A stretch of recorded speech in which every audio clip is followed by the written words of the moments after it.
Também quero agradecer muito sinceramente o facto de me terem convidado para participar numa discussão de perspectivas de futuro. E venho com todo o interesse, e eu fico à espera desse convite, porque este acabou por calhar num dia em que eu não pude estar de manhã e também vou ter de sair, não posso estar até ao fim, porque confluíram vários compromissos, enfim, todos eles muito importantes e, portanto, não vou poder estar até ao fim, não assisti à intervenção inicial. E saúdo naturalmente os presidentes de câmaras, a associação, o seu presidente, os meus colegas de mesa, e iria já passar ao tema sublinhando o quanto me parece que ele é estratégico e importante e também fazendo uma salvaguarda. Eu vou dar a minha opinião pessoal sobre aquilo que eu leio também a título pessoal do que está a acontecer na Europa. E, portanto, o que eu direi compromete-me apenas a mim e vou optar por ser mais direta e mais caricatural do que politicamente correta naquilo que vou dizer. E isto porque acho que foi para isso também que me chamaram aqui hoje e acho que é para isso que eu lá estou, não é para dizer coisas bonitas.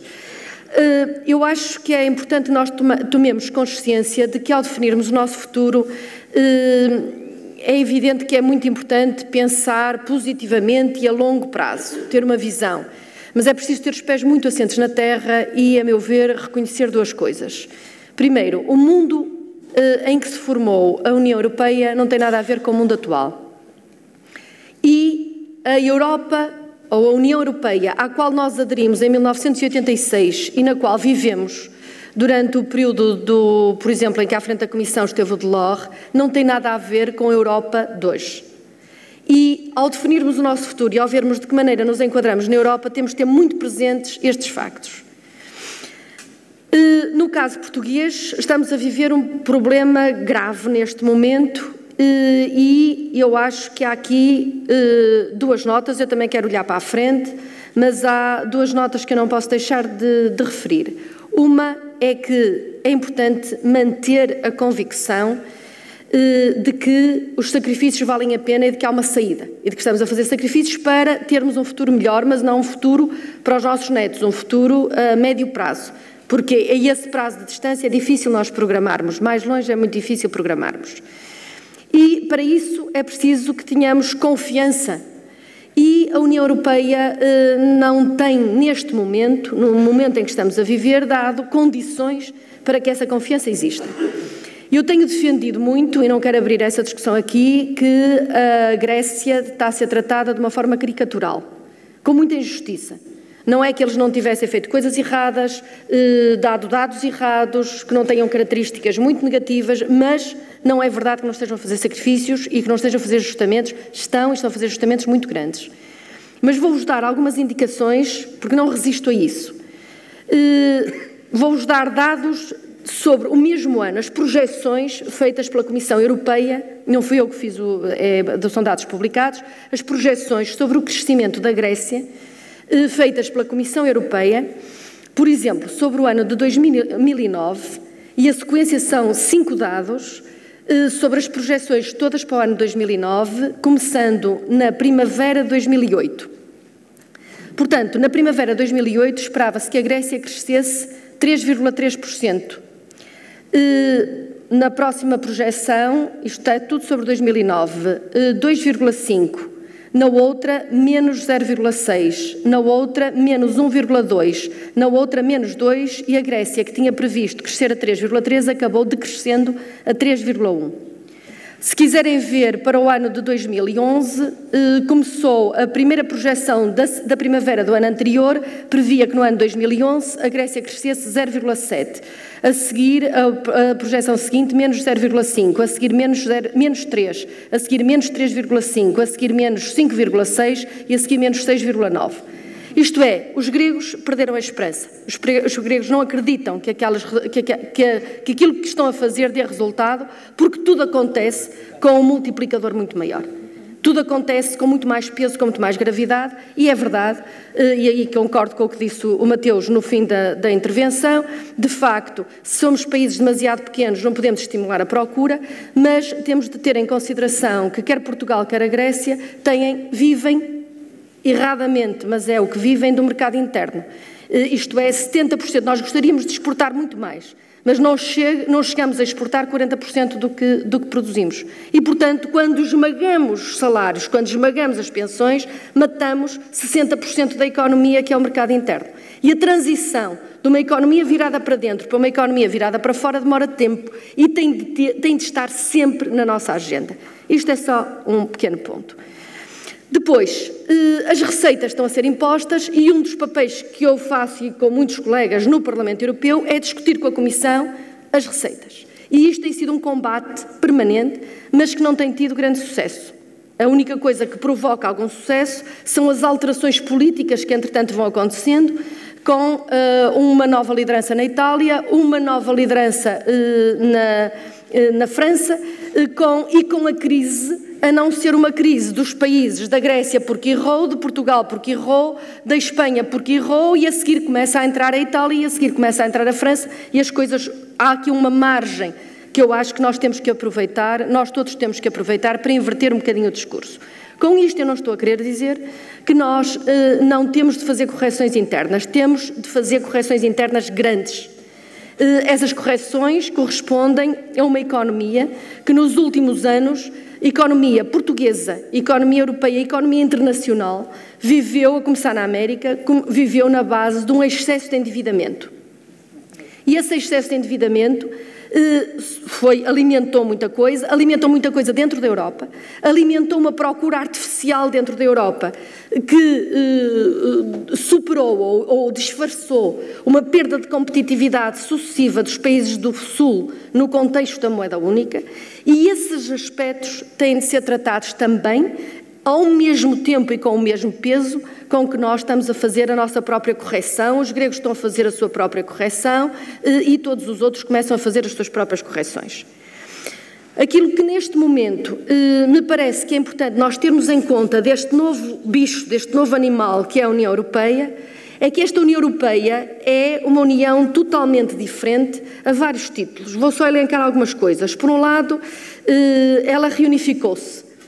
Digamos, a Alemanha reunificou-se em 90 e essa reunificação trouxe um peso enorme à Alemanha, em termos, depois de uma fase de ajustamento difícil para incorporar a Alemanha de Leste, mas neste momento a Alemanha transformou-se numa grande líder assumida dentro da Europa. Depois houve o alargamento, e o alargamento politicamente é algo que nós defendemos, eu defendo pessoalmente, mas 2004 e 2007, de repente, a Europa meteu dentro países com uma cultura completamente diferente e toda ela se deslocou política e economicamente para leste. Isto é, nós que estávamos numa ponta, ficamos numa ponta muito mais afastada do centro da Europa. Deixamos de ser a preocupação. Depois há o Tratado de Lisboa, e o Tratado de Lisboa não trouxe como nós esperávamos, eu pelo menos esperava, porque era a favor do Tratado de Lisboa, a ele era contra, eu era a favor, mas o Tratado de Lisboa não trouxe um reequilíbrio interno suficiente. Trouxe um peso muito maior para o nível dos chefes de Estado e de Governo, que neste momento quase que apropriaram muito do método comunitário e, portanto, aquilo que era Comissão, Parlamento e Conselho passou a estar muito mais nas mãos dos chefes de Estado e de Governo, e a verdade é que o único contrapeso com força acaba por ser o Parlamento Europeu, e daí a importância de nós trabalharmos articuladamente. Depois, o euro. O euro não criou condições de distribuição igual dos ganhos da moeda única. E isso é um assunto que nós temos debatido, temos de discutir. Uma moeda única não pode funcionar com países tão diferentes, não pode funcionar sem um elemento que, quando vem uma crise, crie uma dinâmica anticíclica.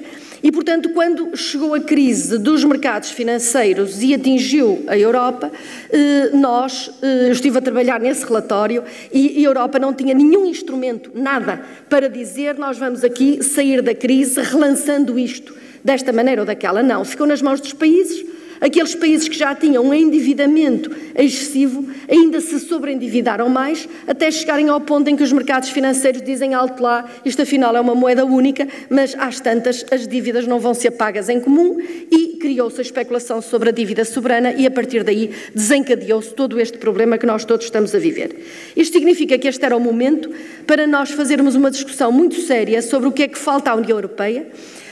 O Rompuy, portanto, Herman Van Rompuy, o presidente do Conselho Europeu, portanto, dos chefes de Estado e de Governo, trouxe uma proposta que está a ser debatida com uma tentativa de ver uma visão a médio e longo prazo da Europa.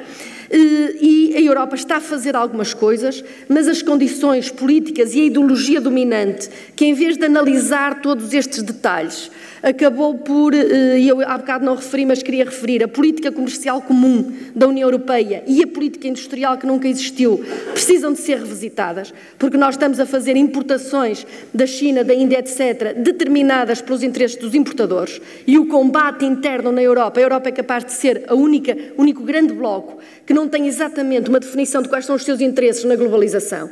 Se forem ver o que é que o Brasil quer, eles sabem. O que é que a Índia quer, eles sabem. A China sabe. A Europa sabe difusamente. E, portanto, importadores dominam e produtores ficam esmagados. E, portanto, este debate tem de ser feito a nível europeu e nós estamos a tentar fazê-lo. Aquilo que neste momento a Europa está a fazer uma regulação séria, a meu ver, sobre a banca e sobre os mercados financeiros, mas para terem um bocadinho a noção, e eu trabalho nessa área neste momento, mas terem a noção, no Parlamento Europeu tomamos uma posição na legislação sobre produtos financeiros que são transacionados.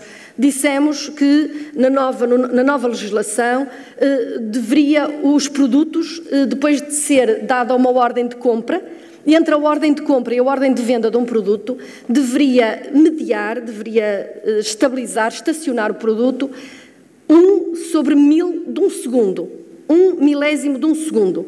Os lobistas caíram-nos em cima a dizer que isto era uma coisa, uma violência, porque isto diminuía imenso a dinâmica dos mercados financeiros. Portanto, os mercados financeiros neste momento têm um peso, uma força a nível mundial, a nível global, que de facto nós não estávamos habituados a lidar com isso. Mas está-se a fazer legislação sobre mercados financeiros, sobre a banca, sobre os seguros, sobre o setor financeiro, que para ficar operacional demora e, portanto, tem-se a consciência que ao mesmo tempo há como cogumelos a nascer uma quantidade de outras iniciativas que voltam outra vez a cavalgar no risco excessivo e no endividamento excessivo. Penso que era preciso revisitar o orçamento, mas a situação política não nos permite uma discussão maior do que aquela que foi aqui hoje apresentada pelo José Manuel Fernandes. Estamos a falar de uma zona com esta dimensão e com um PIB, ou com um orçamento que não passa de 1% do PIB. 1% do PIB. Isto não funciona. Há uma iniciativa que partiu sobretudo dos deputados socialistas, mas que foi alargando e acabou por ter uma convergência grande, que é passar a haver um imposto sobre transações financeiras. E neste momento eu posso dizer-vos que já há 12 Estados, isto é o mínimo, para se arrancar com isso, e portanto nas receitas dos Estados, e nós gostaríamos que isto fossem recursos próprios da União, isto é, que entrassem diretamente no orçamento, mas pelo menos já há uma taxa sobre as transações financeiras que vai, a breve prazo, entrar em funcionamento. Acho que é preciso abordar a questão fundamental, ou uma das questões fundamentais do funcionamento da moeda única. É que a moeda única foi um sucesso, mas o crescimento económico global da zona foi perfeitamente insuficiente, foi cerca de 1% à média durante os 12 anos em que funcionou. Ora, só com 2% e para cima disso é que se consegue absorver o emprego. E, portanto, não estamos a crescer o suficiente, o que tem a ver com tudo o resto que eu disse, e as divergências internas dentro da moeda única cresceram de uma forma assustadora e deram origem depois a este problema que estamos a assistir entre o norte e o sul da Europa.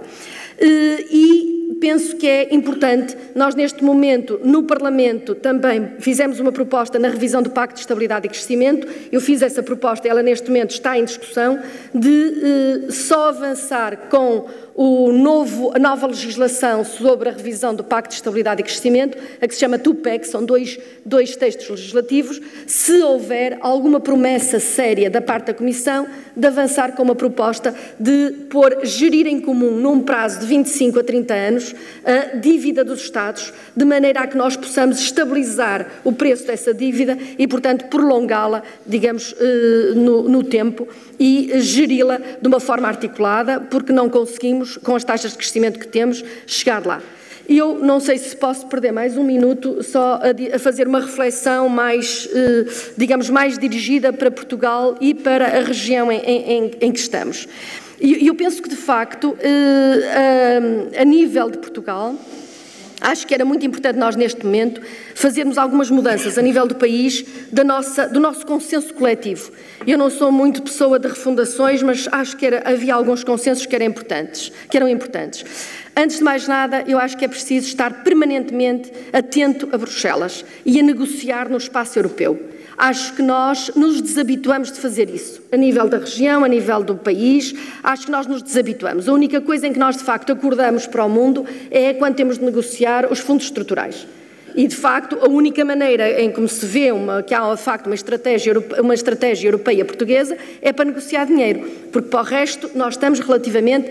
não há um debate público e as políticas europeias definem aquilo que acontece aqui. A política agrícola, a política de vinho, sobre o vinho, o que é que acontece? O que é que acontece relativamente ao turismo? O que é que acontece relativamente à promoção turística? O que é que acontece? Tudo isto tem de estar na nossa agenda e temos de ser muito mais ativos. Acho que era importante que em Portugal nós víssemos se seriamente vale a pena, por uma questão de poupança, estão aqui pessoas das forças políticas que estão neste momento no Governo, se não vale a pena voltarmos ao modelo em que ao lado do Primeiro-Ministro está um Ministro do Planeamento. Eu fui a última Ministra do Planeamento, a partir daí, por uma questão económica, puseram fora, portanto, desmantelaram isso. A máquina administrativa de fundos estruturais portuguesa foi copiada pela Polónia, ensinamos. Nós, de facto, precisamos de alguém que esteja ao lado do Primeiro-Ministro e que trate os fundos estruturais, da negociação e que trate de uma reprogramação interministerial de fundos de cada vez que alguma coisa não está operacional. E isso eu acho que é algo que nós devemos seriamente discutir. Nós tínhamos uma máquina que era a Direção-Geral do Desenvolvimento Regional e isso desmantelou-se e não foi substituída por nada. Perdemos a capacidade de gerir administrativamente bem os fundos. Acho que era importante que nós, nacionalmente também, e o Augusto Mateus pode ser um porta-voz disto, percebêssemos que nós não podemos viver de fundos e que não podemos, quando uma região, como é o caso da região de Lisboa e Vale do Tejo, ultrapassa os limites que lhe permitem aceder a fundos, tem de se conformar com isso. Vamos atacar as regiões que ainda não conseguiram sair da situação de atraso. Não vamos continuar a arranjar esquemas e projetos para continuar a financiar Lisboa e Vale do Tejo, a Ilha da Madeira e as regiões que já saíram. Quer dizer, vamos perceber que se já saímos, ótimo, então vamos nos concentrar a discutir o que é que podemos fazer por aqueles que ainda não conseguiram sair. Outra questão que me parece importante é acabar com o provincianismo das leituras regionalistas. Nós temos de aproveitar o que há de bom em cada sítio. O Douro é uma região que, em termos de turismo, em termos de vinho, é uma potencialidade para o país, pode ajudar o país. Agora, temos de desencravar as coisas. Ora, eu fui das pessoas, e alguns que estão aqui lembram-se disso, quer dizer, tivemos de chamar o Porter para perceber que não podíamos saltar do que sabemos fazer para fazer satélites e mais valia nós melhorarmos a qualidade dos vinhos, melhorarmos a qualidade do têxtil, melhorarmos a qualidade do calçado, melhorarmos a qualidade de uma quantidade de coisas, porque aí nós sabíamos acrescentar valor. E não vale a pena abrirmos esse dossiê, mas, por favor, já pagamos uma fatura excessiva com a história de que têxtil e não sei o quê vai tudo para a África e agora vai-se a ver, e é o calçado, e é o têxtil, e algumas áreas onde nós criamos competências, energias renováveis, etc. Mas, então, quer dizer, trabalhemos de uma forma realista e com os pés no chão. E depois, acho que é preciso percebermos que nós temos de, entre nós, resolver a quadratura do círculo. Porque nós, se fizermos estradas e infraestruturas, é evidente que Quer dizer, as estradas e as infraestruturas são uma condição necessária do desenvolvimento, mas não são suficientes. Se nós não trabalharmos o outro lado da história, se não trabalharmos o acesso a outras dimensões em que se aplica as novas tecnologias, a capacidade técnica, a formação, mas uma formação bem feita, porque deixamos escoar tanto dinheiro de formação profissional por cumplicidades e por má organização interna, então nós perdemos tudo. E, a nível local, permitam-me que diga uma outra coisa que eu penso que percebi na última intervenção, na última parte da primeira intervenção do Augusto. Nós perdemos imenso por não termos criado regiões. Imenso. E, portanto, nós temos de pedir aos municípios que funcionem numa lógica intermunicipal e numa lógica agregada, porque o normal e a tendência que existe em Portugal e que é natural é que os municípios se entendam dizendo tu não te metes comigo e eu não me meto contigo. E acabamos todos cheios de fontanários e de casas da cultura. Tenham paciência, nós temos de nos organizar e não podemos perder a perspectiva de que esta crise é uma crise que nos vai deixar muito mais apertados, não podemos perder a noção de que para a frente temos uma Europa que não é a Europa onde nós éramos sempre os meninos queridos da Europa e éramos sempre apoiados e, portanto, nós temos de ter um banho de realismo e dizer assim, não, temos de saber muito bem aquilo que queremos e temos de ter nacionalmente, eu não tenho problema nenhum, eu não era a favor disso várias vezes do novo aeroporto de Lisboa, acho que sim senhora, deixou-se cair. Quanto às vias de caminho de ferro, eu pensava de forma diferente, deixou-se cair, mas não se pode deixar cair projetos e não ter um pacote de investimentos alternativos lógicos para os substituir e, a seguir, digamos, partir para outra campanha de pedir dinheiro. Quer dizer, temos de cair na real e eu acho que esta região, acho fantástico que comecem já a organizar de uma forma muito séria quais são, de facto, os assuntos em que temos viabilidade, em que faz sentido aquilo que se quer fazer e então que a partir daí se faça um lobby, que seja um lobby consistente, sério. O Augusto Mateus acho que é fantástico que ajuda a região a fazer isto. Podem contar se em Bruxelas, aqui ou além, nós todos, enfim, que andamos aqui há muitos anos nesta história, estamos todos de certeza envolvidos nisso e então façamos projetos claros, 3 ou 4 grandes ideias e vamos trabalhar com elas e exigir a nível nacional, a nível internacional, não esquecendo que o cenário em que estamos a viver é um cenário muito diferente daquele cenário em que nós nos habituamos a funcionar. E é essa a mensagem fundamental que eu queria aqui trazer. Falei de vinho, falei de paisagem, falei de turismo, mas, por exemplo, o património fantástico construído aqui, São João de Tarouca, Salzedas, tudo aquilo que nós fizemos, as aldeias históricas, não vamos andar a fazer e a desfazer as coisas só porque o governo muda. Quer dizer, a alternância democrática, se é tão limitada, ao menos que algumas coisas se mantenham e que nós, de facto, não percamos tempo a discutir coisas que não fazem sentido. Portanto, acho que há aqui um caminho, mas o caminho é estreito, é difícil e acho que este combate é um combate que vale a pena. Portanto, muito obrigada mais uma vez.